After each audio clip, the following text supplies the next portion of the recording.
Yeah, there is a pattern where scientists are being blamed by journalists for not being clear, and it's almost like journalists don't have much curiosity.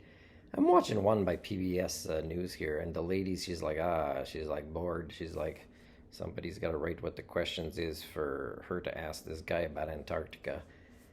And that's fine. That's a common pattern. But I mean, when a journalist doesn't understand something or is not sure, you should allow for enough time. Like have a couple of questions, but then have time where the journalist shows, I'm not sure, and I don't know if I'm a typical viewer, but I'm not sure what you mean by this. Can you explain this?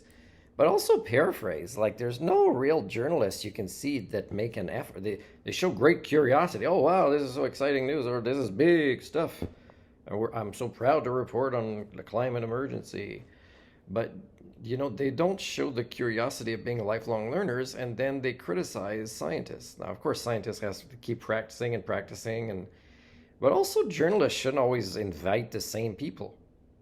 Like have different science communicators on different things. Like stop complaining to scientists who've been talking about things for a long time, and some of them were getting arrested that say you haven't been listening to us, and that includes the journalist.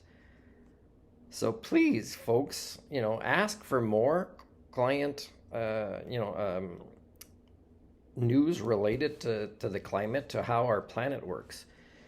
And don't blame scientists unless these scientists are incredibly incongruent and possess a lot of cognitive dissonance because at the same time they're great capitalists or great religious fanatics.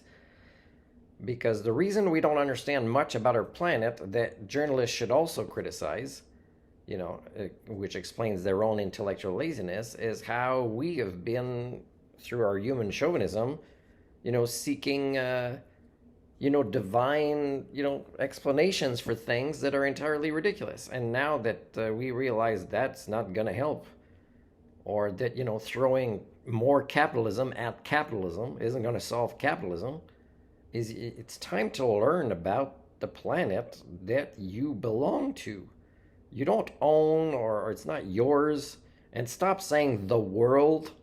Don't use the word the world when you're talking about, let's say, countries of the UN. Don't say the word the world.